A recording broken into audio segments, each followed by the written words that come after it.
Hello viewers, welcome to our channel. Bigg Boss season 8లో మనకి 13th week ఎవరు eliminate అవుతారు, అలాగే మనకి ఫినాలే టికెట్ ఎవరు గెలుస్తారు అనేది అందరిలో ఆసక్తికరంగా ఉంది.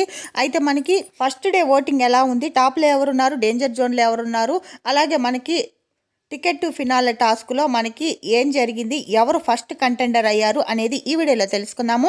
మన ఛానల్ ఎవరైనా ఫస్ట్ టైం చూస్తున్నట్లయితే సబ్స్క్రైబ్ చేసుకోండి, అలాగే పక్కనే ఉన్న బెల్ ఐకాన్ క్లిక్ చేయండి. మీకు మరిన్ని వీడియోస్ నోటిఫికేషన్స్ రూపంలో అందుబాటులో ఉంటాయి. అలాగే ఇక్కడ కొన్ని వెబ్సైట్స్ అయితే ఇవ్వడం జరిగింది. ఒక్కొక్క వెబ్సైట్లో ఎలా ఉంది అనేది చూద్దాం.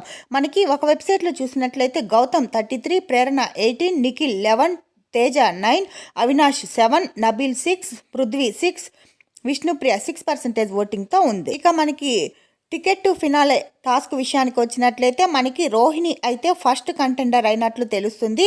అయితే ఫస్ట్ కంటెండర్గా రోహిణి అయితే విన్ అయింది.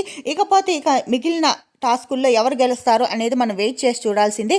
ఈసారి అయితే డబుల్ ఎలిమినేషన్ పక్కాగా ఉంటుంది. మీ ఒపీనియన్ ఏంటో కామెంట్ సెక్షన్లో తెలియచేయండి. Thanks for watching.